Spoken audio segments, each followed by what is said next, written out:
エモエモ。こんにちは、エモコです。今回はダイソーのイラストマーカーを全色レビューします。ダイソーのマーカーは今まで2本セットで売られていましたが、最近出た新しいマーカーはなんと3本に増えました。いろいろと値上がりしている中、110円で3本も買えるのは嬉しいけど、安くてもちゃんと描けるのか、他のマーカーと比較したり、実際にお絵描きしてみて描き心地を詳しくレビューしてみたいと思います。まずパッと見て白とグレーの2種類ありますが、白がマルシンタイプ、グレーがブラシタイプです。それぞれ同じ色のセットになっています。ちなみに似たような見た目の水性マーカーも販売中なので、お店で探すときは袋の表側にある表示や裏のここをよく確認してください。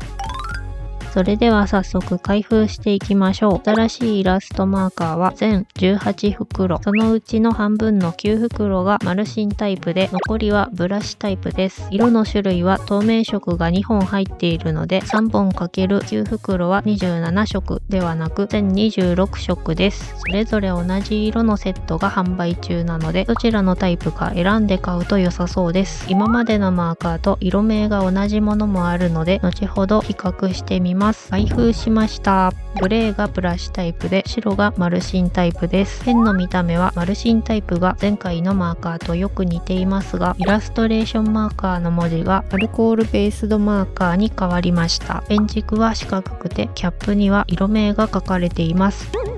ブラシが前よりも小さくなっています。以前のブラシと比べるとこんな感じで、第4弾よりもさらに小さいです。2本から3本セットに変わったからでしょうか。残念です。割ってみないとわかりませんが、耐久性と書き心地が気になります。ブラシタイプは筆圧や傾きで線の細さを調整できるので、髪の毛などが塗りやすいと思います。マルシンは均一な細い線を描くことができるので、細かい部分を塗るときに便利です。前よりペン先が丸くなったように見えます。どちらも反対側のペン先は幅広になっています。ブロードは広い面積をささっと塗るときに便利で、ペンの向きを変えれば細い線で細かい部分も塗ることができるし、角を使えばもう少し細い線になります。その他に前と変わったところは、マルシンと筆芯のペン先のプラスチックの色が白とグレーを入れ替えたデザインになっています。前回は色名のパーツ以外は真っ白なデザインでした。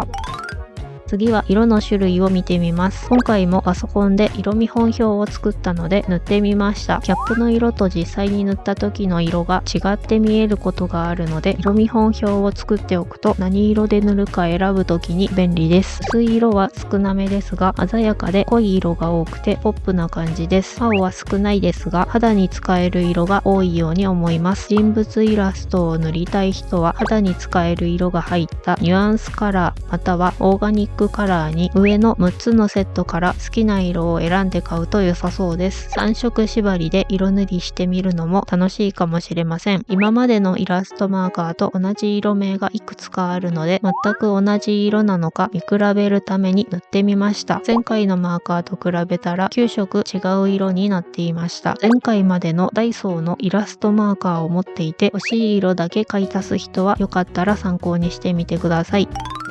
次は筆芯を他の100均アルコールマーカーと比べてみます。左から新しいダイソー、セリア、キャンドゥです。まず見た目を比べてみると、ダイソーは細くて小さくて、セリアとキャンドゥは同じくらいの大きさです。次はブラシの書き心地を比較してみます。左から新しいダイソー、セリア、キャンドゥのマーカーです。書いた線を見比べると同じように見えますが、書き心地は全く違います。特にセリアはペン先が柔らかくて、筆圧を強くすると線幅が太くなります。前回の第5弾のダイソーはセリアと似た感じで柔らかいのですが、今回のダイソーはブラシが硬く線幅も細くなっています。キャンドゥはダイソーよりもさらに筆が硬いです。3つの中で一番書き心地がいいと思ったのはセリアでした。ちなみにコピックのブラシは価格が高いけど程よくコシがあって100均マーカーよりも書きやすいです。なのでしっかりした筆タイプのマーカーが欲しくて予算に余裕がある人はコピックかご夫婦マーカーの筆タイプがおすすめです。どちらもレビュー動画があるので気になる人は見てみてください。